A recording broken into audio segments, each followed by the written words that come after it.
Hello, and welcome to Networking Unleashed Building Profitable Connections. Now, what we really talk about is networking and communication. Now, networking may be a general type term, but if you really think about it, how do we network? And as we were discussing a little bit before the podcast, is really ever since the pandemic, people lost their minds. They forgot how to communicate. They forgot how to network.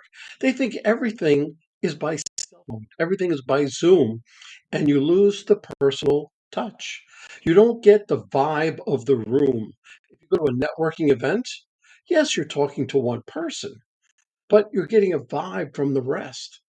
And you're talking to the one person, there's somebody to your left or to your right, really give you some important information. So, be that as it may, I have an incredible guest. He's a master of networking and communication. And really, he talks about everything that I go on stages and I talk about. So, I would like to introduce Scott Shilling. He also has a book that I feel will be very interesting, but I'll let Scott introduce himself. Go right ahead. Well, thanks, Michael. I've been very blessed. I've done over 3,000 live events in my career, selling millions and millions of dollars from the stage. Along with that, I've put the sales systems behind those and took one of my clients from 8 million to 100 million in 5.5 years. So this isn't guesswork. This is proven pros- tips, techniques, and strategies that work. And as we were talking earlier, people do business with people. And that's the one thing that Yes. seems to be forgotten in the marketplace today.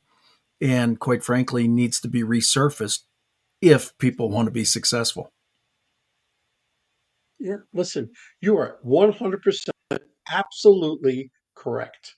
And I think that people not only forgot it, but as we are saying before, whenever I go to a a workshop or a breakout session or something, I ask the audience, I say, how many 20 somethings are out there? How many 30 somethings are out there?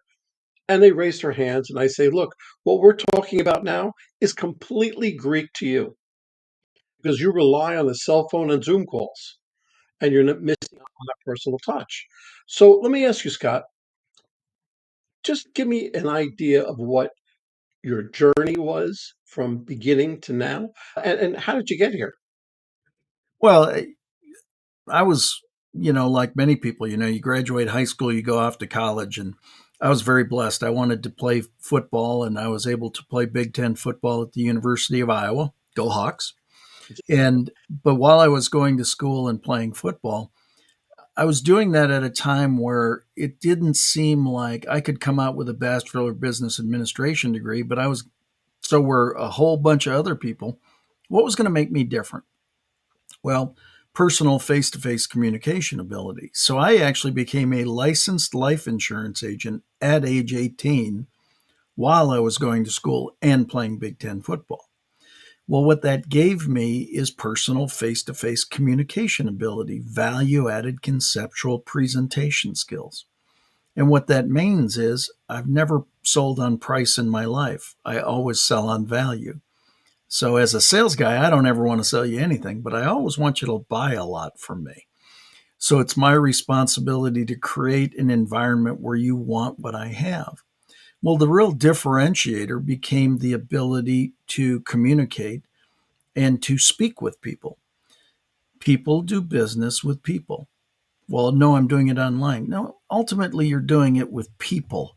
There's somebody behind the product somewhere. And you can't do everything. You might be able to be a purchaser in that direction. You have to know how to communicate with people.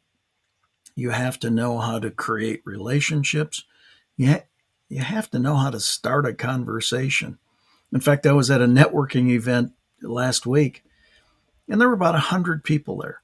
And I was kind of standing to the outside of the gathering for a moment, and this woman walked in, and she said, "Man, I'm already overwhelmed. I don't even know how to get started." And I turned and I went, She goes, "You just smiled at me. Why'd you do that?" I said, "You ask, how do you get started? That's how you start." See, now you ask me why I was smiling at you. Now we are in the middle of a conversation. Now we can get to know each other. She goes, "Wow, you're good at this." I said, "It's not really that hard." And now she was in the financial services business. How do you go into a room with 100 people and not know how to start a conversation? Good As at Zig their Ziglar job. said, you can always tell the salespeople that can't talk to people. They're the ones with skinny kids. So, That's true. I'm a big fan of Zig Ziglar. That falls in the category of, listen, people hate to be sold to, but they love to buy. mhm. Okay. So if you keep that in mind, and everything you're talking about is exactly what I talk about. But so let's bring this down a little bit. Give me a personal experience that impacted your career. Well, gosh, there have been many. Back Sure. in the day, I was asked to be a speaker at an event here in Dallas. They had anticipated about 250 people in the audience. There ended up being about 750 people. So they weren't staffed to handle the opportunity that existed. So after I spoke, I said, because I train back of the room teams and because classically I'm a sales guy, I'll go work the back table for you the rest of the weekend. I'm local, I'm here. I'll just be of service to you. And they said, "Well, we can't pay you." I said, "When did I ever ask to be paid?" I said, "You need service. I'm going to serve you." Right. So we did and had a very successful weekend. Well, 5 years later, the gentleman who retained me at that first event walked into a room at the Marina Inn in Sarasota, Florida. I went, "Hey, Rick, how you doing?" He goes, "You remember me?" I said, "Yeah, we did that event about 5 years ago in Dallas." He goes, "Yeah, you're right." He ended up buying the product I was representing that day. 5 years later, he was responsible for putting people on the Get Motivated stages, the 25,000 person events. He, the CEO, and the president all said, "Who's the best speaker in the country that's not speaking on our stages right now? Write down a name, we'll pray over it, and we'll open it up." They all wrote down a name, prayed over it, opened it up. All three of them wrote my name. They called me and they said, "We're pretty sure God thinks you're supposed to be speaking with us." I was a 10-year overnight sensation. So the fact is, opportunity lies in every event. Every time you do something, you don't know what it is.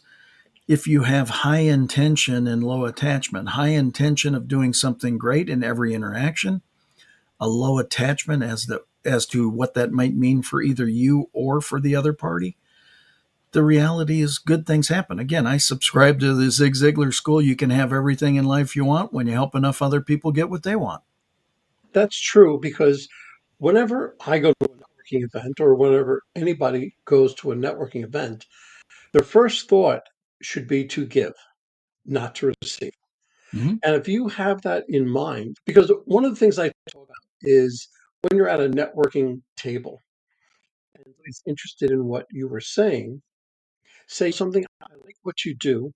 I like how you do it. How can I be the best referral source for you? How can I make you more successful?" And it Yeah. usually blows them away. "You want to do this for me? I don't even know you." Yes, no trust, right? If they know you, if they like you, if they trust you, they're going to do business with you. So that's a main thought. So let me ask you a question. With everything you've been through, what are some common challenges that a professional would face, and how would you overcome them? Well, there are numerous.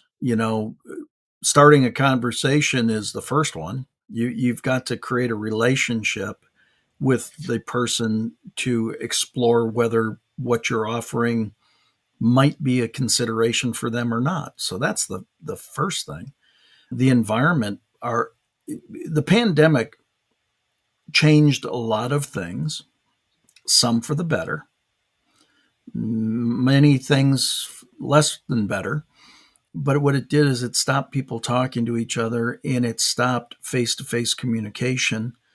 People started to rely on text and video conferencing and things like that. And there's nothing better than, while this is wonderful and it's better than not doing this, it's not the only thing.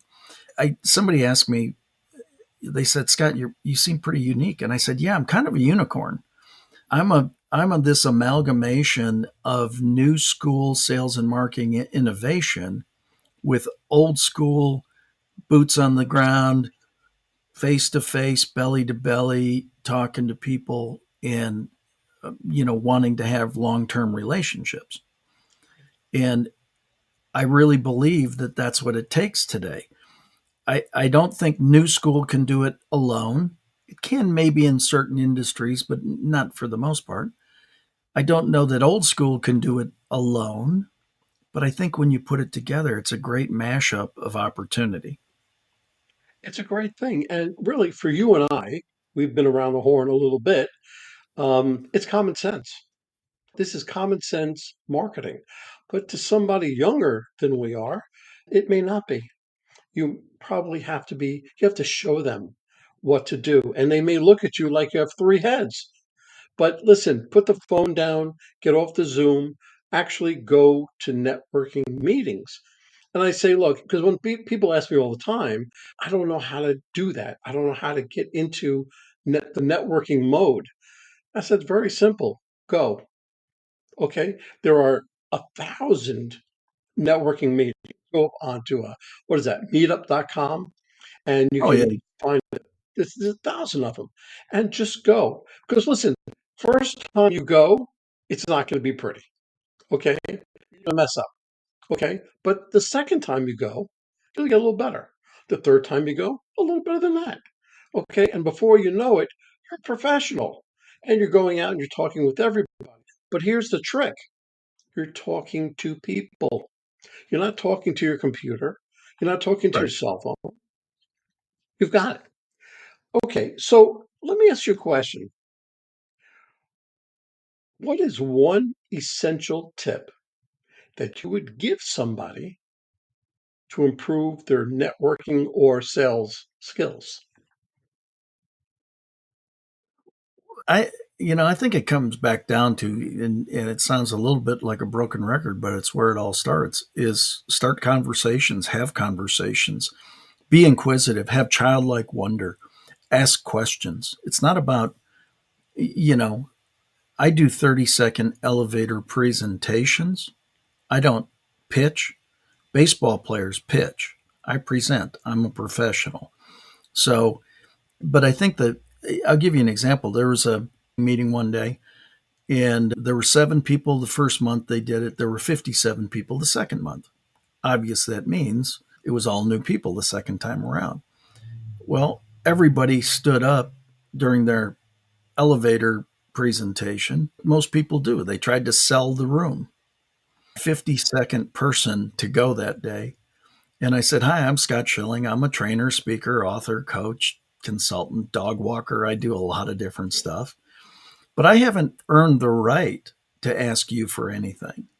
So I do have a free offer for everybody.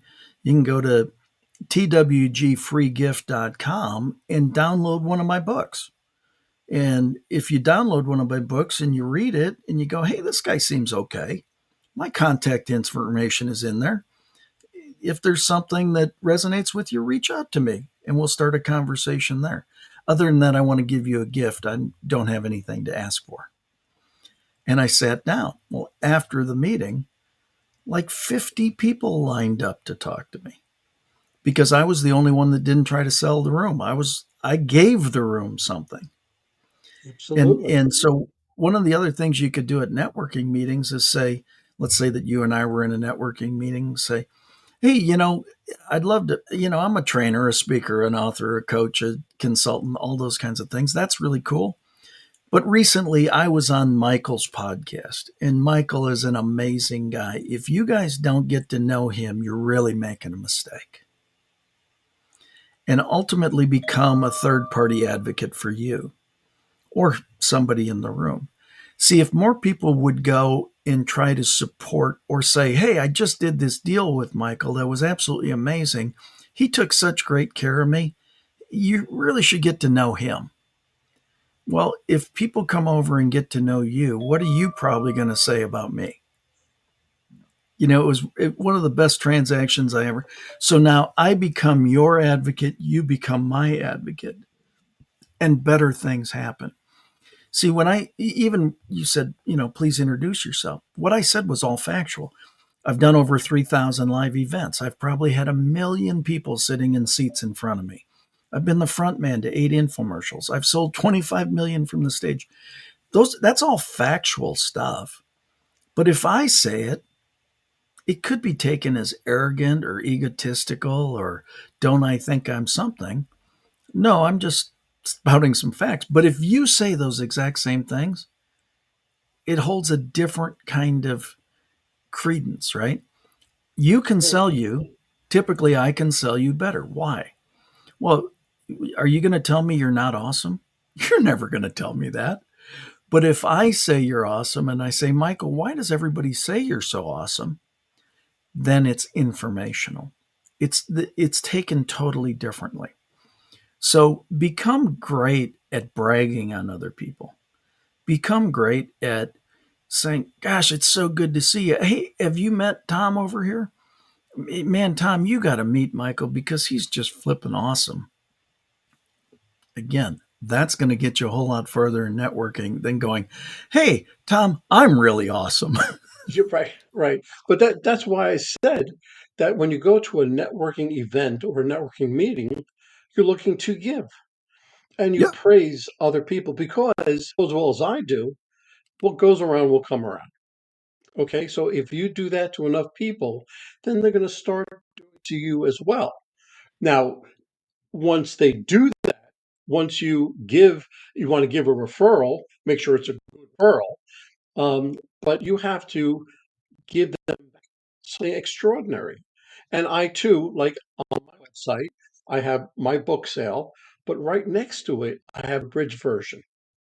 Okay, it's everything that's in the book as a yeah, PDF. You yeah. download it, and that will get you on your way for networking, and it's free. Just take it. And people ask me all the time, they say, why do you do that? It's right next to your book. Don't you want to sell your book? I said, no, not really. I'm here to make you more successful. That's exactly why when we were talking, this just came out 90-second success tips, 104 tips to sell more with less effort. Somebody said, well, why are you putting it out? And I said, well, it's pretty simple. I don't think people want to sell less with more effort. I mean, I think it's pretty self explanatory. I was paid a whole bunch of money for what's in that book for a company that we took from 8 million to 100 million in 5.5 years. And I was taught, well, you don't take things that you could sell in a seminar and put it into a book. Why would you take thousands of dollars and turn it into $20 on Amazon? Well, but we're at a time where people need that information. So it's time to put it in a book so that people can get it, so they can sell more with less effort, so that they can enjoy life. Because we've got to do what we can do to serve people, to help people, again, get in these conversations. Because as nice as the conversations are for business, they're having the same challenges in life. They're not talking to their wife. They're not talking to their kids. They're not talking to who could be friends. They're not friends because they're not talking to them because they don't know them. And so there's so many different things that can be done if in fact we we simply engage with people. Well, how do you do that? You walk up and you capture their interest and attention. You say something about them. Wow, that's a good looking shirt, man. I love that green. It doesn't take much. It usually surprises them, like, what, my shirt? So why don't you give me a little sneak peek of your book? Give me one little excerpt from your book that you really feel passionate about. What the one that always comes up because it makes me laugh and hopefully it sets a tone. But one of the tips in there is sell dog food to dog, to sell dog food to dogs and cat food to cats. Because if you sell dog food to cats, it just pisses them off. And, and like I say, it's a little tongue in cheek and a little funny, but it's people try to jam their solution, their round peg into too many square holes. And that's what that tip is all about is when people say, Scott, what is it you do? I identify problems and provide solutions. It's Exactly. only four words. But Yeah. most people are so enamored with their solution that they try to get it to fit everywhere. And the reality is more than likely it doesn't. And so you're not doing yourself any good. You're not doing them any good. You didn't solve their problem. You ultimately, while you may have made a sale and made a little commission, they're going to return it. So the commission's going back. Now the company's got to do all the paperwork. Now your merchant services gets dinged. There's more negative to selling something that shouldn't have been sold than there is positive. That's And absolutely so, true. you know, I'm all about doing this the right way for the right reasons with the right people. Pretty simple. And I realized that a lot of these tips seem very simplistic, and on one side they kind of are. But then why aren't you doing it? The so just because it's simple, I learned a great lesson from Zig backstage one day. He was talking with Les Brown, and Les said, Zig, we go from city to city, and I change my talk every week, and I got a fresh talk, and you use the same dang talk every week. And he says, why? And Zig said, well, Les, for two reasons. Number one, because the people in this city need to hear this message and they haven't heard it yet. But more importantly, I teach truth, and truth never changes. This book is truth. They might be 90-second success tips, but they're truth. You could do them today. You could have done them 5 years ago. You can do them 5 years from now. It doesn't matter. Truth works. Treating people with respect, honor, and dignity is Yes. truth, and it Absolutely. works. Novel concept, right? So It I'm on actually, a mission to return respect, honor, and dignity to the planet and get people enjoying their life again. yeah, as a military veteran, honor is very big with me. The truth and honesty and all that resonates with me greatly. So I just want to thank you for everything you're doing, everything that you've done. Please read the book. Scott, if people wanted to get hold of you, what's the best way? Man, my email, I don't hide very well. It's scott@scottshilling.com. And my website is aptly named scottshilling.com. Just seek me out, reach out, and let's have a conversation. I'm here to be of service and love meeting people. That's great. Scott, I want to thank you again. This was a great time. And everybody, if you really want to learn more about Scott, please go to his website and you'll learn oodles more.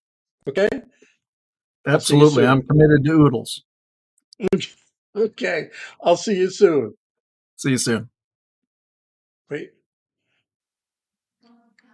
This has been another episode of Networking Unleashed, building profitable connections. First of all, to all my brethren there, all the veterans of these United States, thank you for service. Second, if you'd like to offer your support, I always give to Tunnels to Networks. That's T2T.org. Thank you.